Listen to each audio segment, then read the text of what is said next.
Okey, sekarang saya nak ajar jawab soalan modul tajuk fungsi wang. Okey, soalan nombor 1.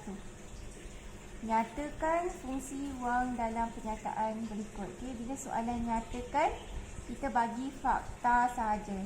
Okey, tak perlu bagi huraian. Okey. Soalan A. Harga sebuah motosikal RM5999. So, kita tengok sini harga. Harga ni menunjukkan fungsi wang sebagai alat ukuran nilai. Okey, soalan B. Cik Pang membuat tabungan sebanyak 500 sebulan di bank perdagangan. Membuat tabungan maksudnya dia menyimpan duit. Jadi fungsi wang yang terlibat adalah sebagai alat simpanan nilai. Okey, soalan C. Encik Han membeli sebuah televisyen plasma. Okey, so dia tak cakap harga kan. Jadi kat sini yang ada adalah alat perantaraan pertukaran saja. Maksudnya dia tukar duit dengan TV. Okey. Soalan D.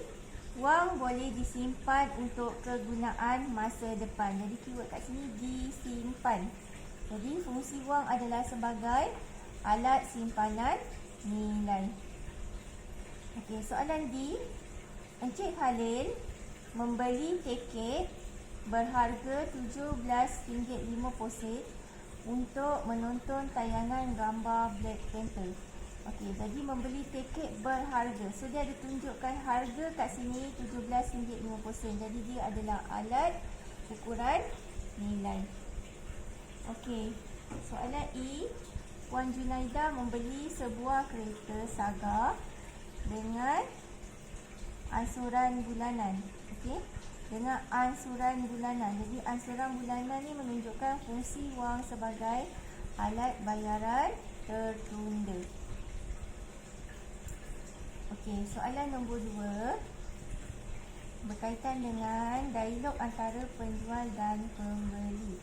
Okey, soalan dia huraikan fungsi wang dalam urus niaga di atas. Okey.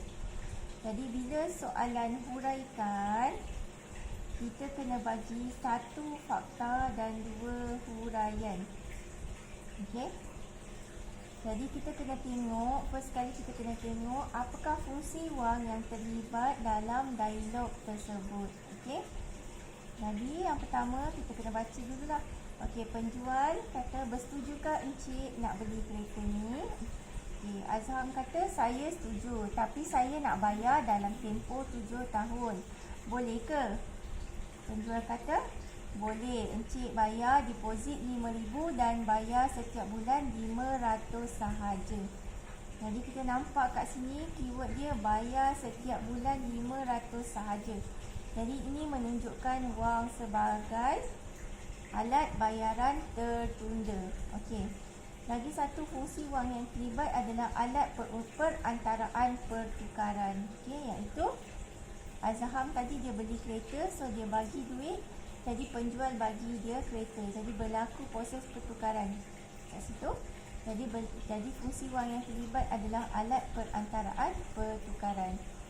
Okey, jadi kita bagi fakta yang pertama, alat bayaran tertunda.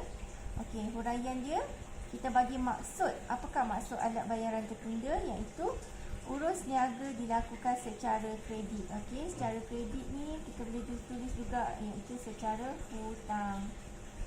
Okey, apa maksud secara hutang? Jadi pembelian dibuat secara ansuran. Okey, ansuran maksudnya kita ambil kereta dulu, lepas tu kita bayar pada masa depan.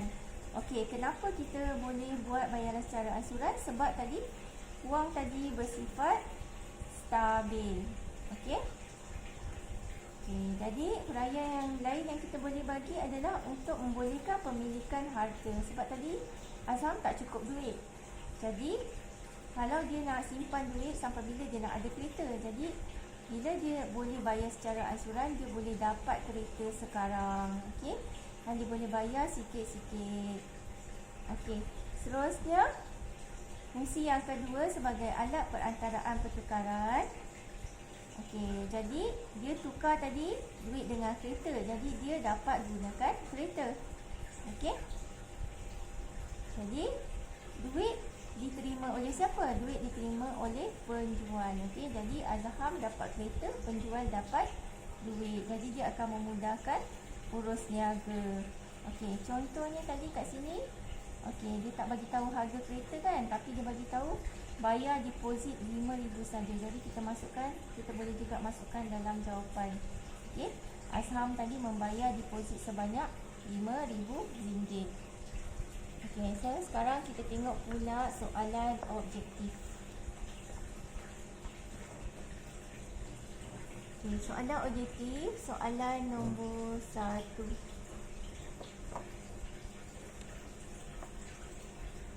Encik Zahari membeli sebuah kereta Myvi dengan harga RM48,000 daripada syarikat Pro2 Sendirian Berhad. Beliau membayar pendahuluan RM15,000 dan bayaran bulanannya ialah RM324 selama 9 tahun. Apakah fungsi wang RM324? So kita kena tengok dekat yang RM324 sahaja.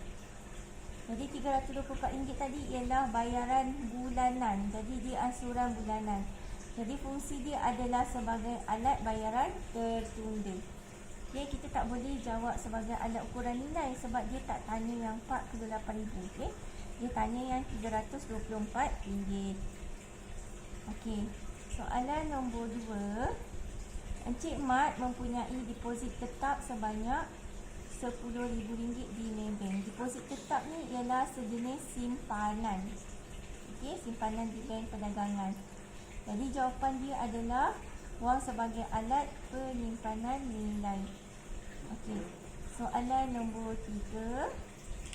Okey, dia tanya apakah fungsi wang berikut yang tidak berkaitan.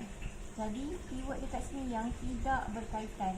Jadi kita kena cari yang berkaitan dulu kat sini. Encik Kamal membeli sebuah kereta baru dengan harga RM50,000. Jadi RM50,000 ni adalah alat ukuran nilai. Okey. Beliau terpaksa membayar wang pendahuluan RM20,000. Jadi dia bayar RM20,000, dia dapat kereta. Jadi ini ialah alat perantaraan pertukaran. Dengan ansuran bulanan sebanyak RM700. Ini adalah alat bayaran tertunda. Jadi yang tak ada dalam soalan ini adalah fungsi wang sebagai alat penyimpan nilai. Okey. Seterusnya soalan nombor 4. Urus niaga kredit tidak dapat dijalankan dalam sistem barter. Jadi apakah fungsi wang yang dapat mengatasi masalah kelemahan tersebut? Jadi kita kena faham apa maksud urus niaga kredit. Kredit ni maksudnya secara hutang. Okey. Kenapa masa sistem barter kita tak boleh buat secara hutang? Sebab nilai wang tu tidak stabil. Jadi bila ada sistem wang, kita dapat membuat bayaran secara hutang. Jadi secara hutang, fungsi wang yang terlibat adalah bayaran tertunda. Okey. Soalan nombor 5. Wang dapat mengatasi masalah kehendak serentak. Jadi kehendak serentak maksudnya dalam sistem barter tadi, contohnya tadi dia ada ikan, lepas tu dia nak cari kambing. Jadi dia terpaksa jalan untuk cari orang yang ada kambing dan dia nak tukar dengan ikan. Okey. Tapi bila ada wang, kita boleh tukar wang dengan apa-apa saja barang. Jadi fungsi wang yang terlibat kat sini adalah sebagai alat perantaraan pertukaran. Okey. Soalan nombor 6. Kenyataan manakah yang betul tentang fungsi wang sebagai alat bayaran tertunda? Okey, kita tengok satu-satu jawapan. Dapat membuat perbandingan harga salah. Ini adalah alat ukuran nilai. Boleh menangguhkan pembelian barang pada masa depan. Ini bukan menangguhkan sepatutnya. Okey. Sepatutnya kita boleh dapat barang pada masa sekarang, tapi kita boleh tangguhkan bayaran pada masa depan. Okey, soalan C, dapat menggunakan barangan sebelum dijelaskan. Ya, betul. Ini jawapan dia, soalan C. Jawapan dia C. Okey, D, boleh memiliki barang yang dijual oleh peniaga. Ini adalah alat perantaraan pertukaran. Okey, jadi jawapan dia adalah C. Okey. Okey, so dah habis dah. Nanti kita sambung latihan yang lain seterusnya.